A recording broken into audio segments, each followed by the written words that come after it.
February 1952. King George VI has been dead for 3 weeks.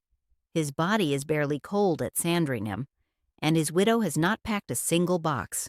The new queen, Elizabeth II, is 25 years old. She flew home from Kenya the moment she learned her father had died in his sleep. She has a crown to wear, a nation to lead, a palace to occupy. Her mother will not leave. Protocol is ancient and unambiguous. The reigning monarch lives at Buckingham Palace. Everyone else finds accommodations elsewhere. Edward VII moved in immediately when Victoria died. George V did the same when Edward VII passed. The rules have been the same for centuries. Elizabeth Bowes-Lyon knows these rules perfectly well. She helped enforce them when her husband took the throne. But knowing the rules and obeying them are, for this particular widow, entirely separate matters. The moving boxes do not appear. The staff receive no instructions. The Queen Consort's apartments remain exactly as they were when the king was alive, as if she could hold back time itself through refusal to acknowledge its passage. The daughter who is now sovereign finds herself in the excruciating position of having to evict her own mother from the family home. And the mother who raised her to be polite above all things is exploiting that training ruthlessly. The servants were caught in the middle. They belonged to the crown, not to the former queen consort. Yet the staff received no instructions. Those who should have been preparing the palace for the new reign found themselves instead maintaining the fiction that nothing had happened. The cooks prepared her preferred meals. The housekeepers kept her apartments immaculate. The entire machinery of Buckingham Palace operated in a kind of suspended animation, waiting for someone to break the deadlock. Clarence House, the residence designated for the Queen Mother, needed renovations. This became her excuse. The work was extensive. The plumbing required updating. The electrical systems were inadequate. These were legitimate concerns, but somehow the construction proceeded with remarkable slowness. Every contractor's delay meant another week she could remain at Buckingham Palace. Every design decision required lengthy consideration. The palace that should have been ready in months stretched into a year-long project. Meanwhile, Elizabeth Bowes-Lyon received visitors in her Buckingham Palace apartments. She held court. She accepted condolences. She presided over gatherings with the same authority she had wielded when her husband was alive. Foreign dignitaries arriving to meet the new queen found themselves first paying respects to the former queen consort, as if the order of precedence had not changed. For 50 years, the world would call Elizabeth Bowes-Lyon the Queen Mum, the beloved grandmother, the woman who refused to leave London during the Blitz, the twinkling figure who charmed every room she entered, the reluctant queen who never wanted the crown but accepted it out of duty. But the story she told about herself was a lie, and it started here, in these weeks, in this standoff, when a woman who claimed she never wanted to be queen absolutely refused to stop being one. Elizabeth Angela Marguerite Bowes-Lyon was not born royal. She was the daughter of a Scottish earl, raised in the minor aristocracy with its country houses and formal manners, but without any expectation of a throne. When she married Prince Albert, Duke of York, in 1923, she was marrying a second son, a man who stammered so badly he could barely complete a sentence in public, a man who stood perpetually in the shadow of his glamorous elder brother David. The Yorks lived a quiet life, comfortable, obscure, raising their daughters Elizabeth and Margaret at 145 Piccadilly and Royal Lodge, far from the succession, far from the spotlight. Then David fell in love with Wallis Simpson. The abdication of December 1936 thrust her stammering husband onto the throne he never wanted. Elizabeth Bowes-Lyon watched her husband sob when he learned the news. She held him through the night as he struggled to accept what his brother had done. She was there when he wrote his first speech as king. His pen trembling, his voice already rehearsing the words he feared he could not speak. She coached him through the stammer that threatened to undermine his authority. She invented breathing techniques. She marked up his speeches with pauses and emphasis. She sat beside the microphone during broadcasts, mouthing the words along with him, her presence a silent anchor that kept him from drowning. And she did something else, something that would define her for the next 65 years. She found someone to blame: Edward, the man who abdicated, the selfish prince who chose love over duty, the brother who threw the crown at her husband like an unwanted burden, and then disappeared to France with his American divorcee. Elizabeth Bowes-Lyon blamed Edward for everything: for the throne that shortened her husband's life, for the burdens that aged him prematurely, for the very existence of a monarchy that demanded such sacrifice. She blamed Edward for the cigarettes that were killing George II. Not the cigarettes themselves, Edward. As if the abdication had put them in his mouth. As if the stress of kingship had forced him to smoke 50 a day. As if her husband's terminal lung cancer was murder by proxy, committed by a brother who had chosen love over family. This blame was genuine. It was also strategically useful. If Edward was the villain, then she was the heroine, the woman who sacrificed everything to repair his damage, the reluctant queen who stepped up because she had no choice. No choice. She would use those words for the rest of her life. She had no choice. She never wanted to be queen. She just had to be. But if she never wanted to be queen, why wouldn't she leave? The standoff at Buckingham Palace stretched from weeks into months. The new Queen Elizabeth II waited. Her mother did not move. The Clarence House renovations continued at their glacial pace. Spring turned to summer, summer to autumn, autumn to winter. Another spring arrived. The coronation was scheduled for June 1953. The entire world was watching. Television cameras were being installed in Westminster Abbey for the first time in history. 300 million people would witness the crowning of Elizabeth II, and still the Queen Mother would not go. It wasn't until May 1953 that Elizabeth Bowes-Lyon finally surrendered the keys to Buckingham Palace. 15 months, more than a year after her husband's death, mere weeks before her daughter's coronation. She had forced her own child to spend over a year negotiating her departure from premises that belonged to the crown, not to her. This was not grief. Grief does not last 15 months at Buckingham Palace and then miraculously heal the moment you move to a slightly smaller palace down the road.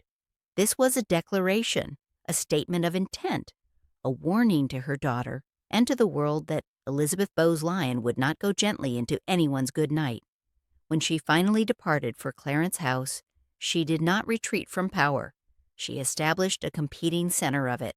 Clarence House became the Queen Mother's court, a place where she received visitors with all the ceremony of a reigning monarch, where the schedule of engagements rivaled her daughter's, where the staff understood that they served someone who expected to be treated as if she still wore the crown.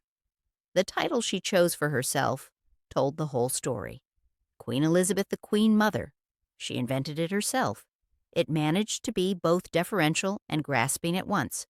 Not simply the Dowager Queen, not Queen Elizabeth the former, Queen Elizabeth the Queen Mother. Still a queen, still first, still refusing to accept that the curtsy now went the other way. She maintained a lifestyle of extraordinary expense. Racehorses trained at the finest stables in England, stakes in breeding operations that produced champions. The Castle of May in Scotland, purchased in 1952 and renovated over decades at enormous cost. Burke Hall on the Balmoral estate, Royal Lodge at Windsor, a staff of more than 50 servants at Clarence House alone, footmen in livery, ladies in waiting on permanent rotation, a private chef who understood that lunch was never fewer than 4 courses and dinner required 6. The entertaining was legendary. Champagne flowed at every gathering. The cellars at Clarence House held thousands of bottles of the finest vintages. Guests reported parties that lasted until dawn, with the Queen Mother outlasting everyone decades her junior. She was famous for her gin and Dubonnet before lunch. The bottle was never far from reach. She had no significant personal fortune to support any of this. Her father, the Earl of Strathmore, had been wealthy by aristocratic standards, but not spectacularly so. The inheritance was modest, so who paid for all of it? Her daughter, the actual queen, quietly, without complaint, for 50 years. The civil list allocation for the Queen Mother was generous by any reasonable standard. But Elizabeth Bowes-Lyon did not operate by reasonable standards. She spent beyond her allowance with the serene confidence of someone who knew the bills would be paid regardless. Credit accounts at the finest shops in London, racing debts accumulated across seasons, staff salaries that exceeded any budget. When Elizabeth Bowes-Lyon died in 2002, the accounting revealed a staggering overdraft of approximately £7 million. Debts accumulated over decades of living beyond her official means, debts that her daughter absorbed as the price of family peace. The woman who lectured everyone about duty and sacrifice was simultaneously the most expensive member of the royal family, a walking contradiction who believed her past service entitled her to unlimited present indulgence. But the debts were nothing compared to what she cost her younger daughter. Princess Margaret lived at Clarence House with her mother from 1952 until 1960, 8 years. Unable to afford independent accommodation, on her civil list allowance of £6,000 annually, trapped under her mother's roof, subject to her mother's scrutiny, dependent on her mother's hospitality for basic shelter. When Peter Townsend, the divorced RAF Group Captain who served as an equerry in the royal household, fell in love with Margaret, the Queen Mother's response was silence. A silence more devastating than any prohibition. Townsend had been with the family since 1944. He had served George VI faithfully. He was handsome, decorated, a war hero who had shot down 11 enemy aircraft. He was also divorced. His wife had left him for another man. The marriage had produced 2 sons. The Queen Mother's position was never explicitly stated, but everywhere implied. She had watched one royal marriage to a divorced person destroy her husband's life. She was not prepared to watch her daughter make the same kind of mistake. If Margaret married Townsend, would that not suggest that Edward had been right all along? That love was worth more than duty? That the entire mythology of the Queen Mother's sacrifice was built on false premises? The pressure was invisible but relentless. Not commands but silences. Not prohibitions but the withdrawal of approval. The slow suffocation of dissent that characterized the Queen Mother's approach to opposition. Townsend was sent to Brussels in July 1953, heir attaché to the British Embassy. Removed from Margaret's presence, the order came from Prime Minister Churchill, who understood the constitutional implications better than anyone, but the Queen Mother had certainly not objected. She had not lifted a finger to keep him close. 2 years of separation followed, 2 years designed to break the romance. And while Townsend waited in Belgium, Margaret remained at Clarence House, with her mother, under her mother's eye, under her mother's influence, every evening at dinner, every morning at breakfast, a constant presence that never spoke directly about Townsend, but never needed to. The legal situation was complex, but not impossible. Under the Royal Marriages Act of 1772, Margaret needed the Queen's permission to marry before her 25th birthday. After that, she could give 12 months' notice to the Privy Council and marry without explicit royal consent, though Parliament could still express disapproval. Margaret turned 25 on August 21, 1955. She was theoretically free. Townsend returned to England that October. They reunited on October 12, 1955, at Clarence House, the Queen Mother's house, under the Queen Mother's roof. The meetings that followed took place in borrowed homes, friends' apartments, anywhere they could escape the fishbowl. But every night Margaret returned to Clarence House. Every morning she faced her mother across the breakfast table. Documents released to the National Archives in 2004 revealed that Margaret could have married Townsend with far less sacrifice than anyone understood at the time. Prime Minister Anthony Eden and Queen Elizabeth II had developed a compromise plan. Under this arrangement, Margaret would renounce her place in the line of succession for herself and any children. But she would keep her royal title. She would keep her civil list allowance. She could remain in the United Kingdom, continue her public duties, live as a princess in every meaningful sense. She would lose only the succession. The right to a throne she would almost certainly never inherit anyway. Margaret said no. On October 24, 1955, Margaret and Townsend met at the home of Jenny and John Lowther in Kensington. They drafted a statement together, By October 31st, the decision was final. At 7 p.m. that evening, Margaret's statement was broadcast on BBC Radio, interrupting regular programming. The words sounded like duty. They sounded like sacrifice. They sounded like a princess choosing crown over love. I would like it to be known that I have decided not to marry Group Captain Peter Townsend. I have been aware that, subject to my renouncing my rights of succession, it might have been possible for me to contract a civil marriage, but mindful of the Church's teaching that Christian marriage is indissoluble, and conscious of my duty to the Commonwealth, I have resolved to put these considerations before others. The Church's teaching, duty to the Commonwealth, language that echoed everything the Queen Mother believed about Edward's abdication. But the carefully crafted words concealed a calculation far more complicated than religious devotion. Townsend understood what had really happened. Years later, in his 1978 autobiography, he offered his own assessment. She could have married me only if she had been prepared to give up everything. Her position, her prestige, her privy purse. I simply hadn't the weight, I knew it, to counterbalance all she would have lost. What he did not say, what perhaps he did not fully understand, was that the everything Margaret feared losing included her mother's love. The Queen Mother had made it clear through years of silent pressure that marriage to Townsend would be a betrayal of everything George VI had died for. The choice was never really about money or position. It was about remaining inside the family or being cast out of it. Margaret chose to stay. She got the money. She lost the man. And she spent the next 47 years blaming everyone else. The Queen Mother's cruelest triumph was outliving the daughter she had helped ruin. Margaret's spiral began almost immediately after the Townsend decision. She threw herself into the social scene with reckless intensity, parties that lasted until dawn, cigarettes that burned constantly between her fingers, drinks that multiplied as the evenings wore on. In 1960, she married Anthony Armstrong Jones, a photographer, a bohemian, a man who seemed to represent rebellion against everything the Queen Mother valued. The wedding was spectacular. 300 million viewers watched the first televised royal wedding in history. The Queen Mother attended with every appearance of maternal joy. But Armstrong Jones proved to be a disaster from the honeymoon forward.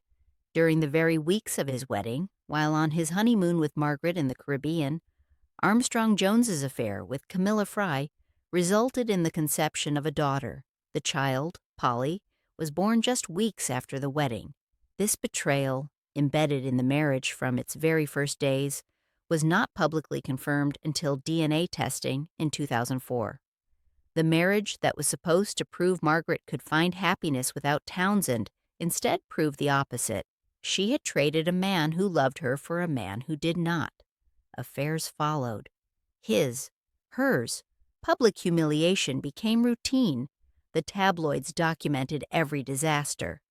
By 1976, Margaret and Armstrong Jones divorced, Britain's first significant royal divorce since Henry VIII. While the daughter destroyed herself, the mother became beloved. The Queen Mother cultivated an image of twinkling warmth in the 1970s and 1980s, eccentric affection for gin and racehorses, stoic dignity that recalled the Blitz years. Photographs showed her at birthday celebrations, surrounded by children and corgis, the very picture of harmless benevolence. That this same woman had helped destroy her daughter's chance at happiness was a connection no journalist ever drew directly, though the evidence was visible to anyone who cared to look. Peter Townsend, the man Margaret was pressured to reject, found exactly the happiness Margaret lost. In 1959, Townsend married Marie-Luce Germain, a Belgian woman, 20 years old, a striking resemblance to the princess he had loved. They raised 2 children together, lived quietly in France, avoided the spotlight that had made his relationship with Margaret impossible. Townsend worked as a public relations advisor for the United Nations. He wrote 6 books. He appeared to have achieved something like peace. He died on June 19, 1995, at 80 years old.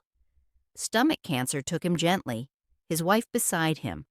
A quiet death after a quiet life. The man Margaret could not marry had the life she claimed to want. Margaret died on February 9, 2002, 71 years old, blind, wheelchair-bound. The heavy smoking had destroyed her lungs. The heavy drinking had taken its toll. Strokes in her final years. A scalding accident in 1999 that caused severe burns. A shadow of the beauty who had once captured the world's attention. She never stopped blaming her sister, never stopped raging about the life that had been stolen from her, never acknowledged that she had been offered a choice and made it. The prisoner insisted the cell door had been locked, even though documents proved she held the key. The Queen Mother outlived her by 7 weeks. Elizabeth Bowes-Lyon died on March 30th, 2002, 101 years old, 50 years a widow, 50 years of shadow control, 50 years of debts that someone else paid and influence that no one acknowledged. The tributes poured in, her wartime courage, her devotion to her husband, her warmth and wit, all the approved narratives she had spent half a century constructing.